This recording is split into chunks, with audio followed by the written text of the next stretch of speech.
Salut.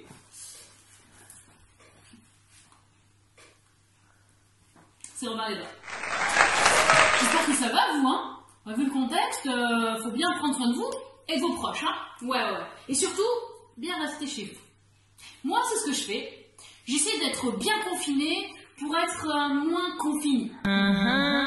Et du coup, je me suis dit que c'était aussi peut-être l'occasion de m'ouvrir un peu à vous. Ouais, je suis quelqu'un d'hyper ouvert en général. Mais je pense que là, c'est le moment d'aller encore plus loin. Ouais, là, c'est vraiment le moment de faire tomber le masque.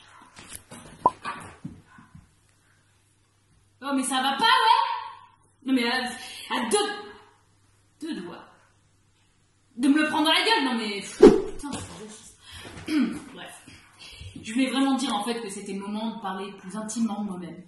De vous présenter un peu plus ce qui a pu me construire en tant que Gwyn et en tant que Kim. Il se trouve que dans ma vie, j'ai eu l'occasion de lire des livres. Alors du coup, c'est le moment de vous présenter, de lancer ma chronique littéraire. C'est parti, je vais vous présenter les livres qui m'ont marqué, qui ont laissé une grosse empreinte sur des doigts. Et dans la littérature, avec des doigts. L'histoire des femmes et les hommes, ouais. Qui font partie de moi. Now. Et oui, je vais vous parler de livres qui m'ont fait dire, pour la première fois dans la littérature, waouh, c'est vraiment de là d'où je viens. Ça, ce sont les visages et les lieux qui me sont familiers à moi. Alors c'est parti. On va ranger tout ça d'abord. Un petit coup.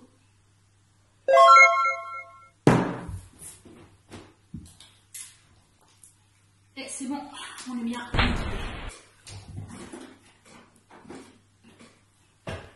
C'est parti. Numéro 1.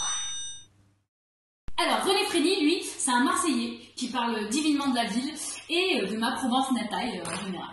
Donc lui, il est assez fabuleux parce que quand tu le lis, à chaque virgule, tu peux entendre des cigales, quoi. C'est assez impressionnant. Ouais, en plus, pour moi, c'est vraiment un peu le Jean Giono vivant. Ceux qui ne connaissent pas Jean Giono, faut aller voir sur Google. Alors voilà, on va passer à la petite citation. Parce qu'il faut bien que je vous prouve que oui, je sais lire. C'est pas une blague, tout ça. L'été, ils jouent ensemble sur le sable des Catalans. Les galets de Malmontier, où sont les murailles du Fort Saint-Nicolas?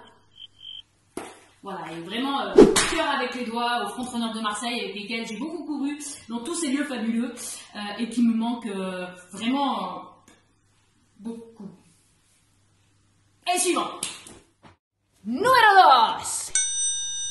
Alors ce bouquin, c'est un super bon témoignage sur les milieux sociaux très pauvres, la violence sociale qu'on peut vivre, la misère sociale, et puis toutes les conséquences que ça a sur nos familles, nos proches, et sur leur psychologie, sur les violences, la honte, tout ce que ça peut engendrer dans nos familles et dans nos quartiers. Alors du coup, ce livre, c'est 1 pouce et demi. Ouais. Ça veut dire, super témoignage social, mais en même temps, moi, tu vois, je viens d'un quartier un peu chaud, du sud de la France, une famille d'immigrés, et illettrés.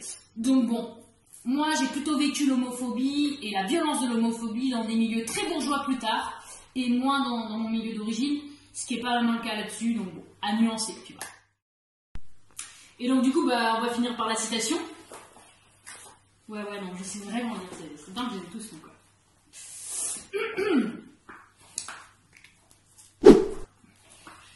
Les difficultés à parler correctement le français à cause d'une expérience malheureuse, humiliante du monde scolaire. J'ai pas pu, ton frère, et de toute façon, je n'aime pas trop ça. Elle ne disait pas toujours.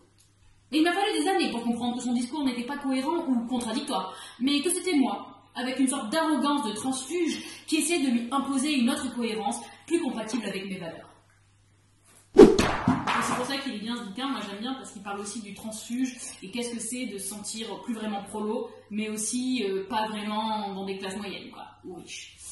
Voilà, bon bah. Next! Ça c'est notre numéro 2. Numéro 3! 3! Pas pleurer, de Lydie Salvaire. Salver, enfin bon, pareil. En gros, ça c'est l'histoire, un joli témoignage en fait d'une immigrée espagnole qui est venue en France après la guerre et la dictature franquiste.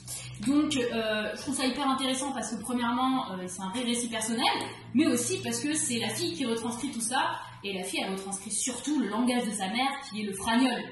Donc forcément ça me parle. Hein. Bon, même si ma famille elle vient plutôt de l'immigration des années 60 et du sud de l'Espagne, l'histoire est différente. En revanche, bon, je relate énormément.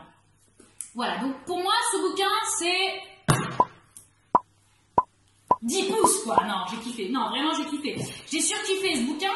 Vraiment, c'est la première fois de ma vie que j'entends, j'écoute, je lis mes grands-mères. Et ça vraiment c'est fabuleux. Donc je le recommande, mais bien sûr on va faire comme à chaque fois, petite lecture. Alors,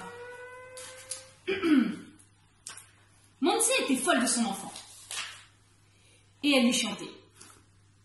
Dice la gente que tiene 24 horas el día. Si tuviera 27, 3 horas más te quería. Et c'est fini. Et c'est la fin de ma première drague chronique littéraire. Faut plier les lunettes. Mais vous inquiétez pas, hein, la littérature avec des doigts revient très vite. En attendant, continuez à nous écrire, à nous lire et à nous raconter. Continuez. Parce que moi là j'ai vraiment d'autres doigts à fouetter. Ouais. Alors, salut hein. Il faut le faire le canot.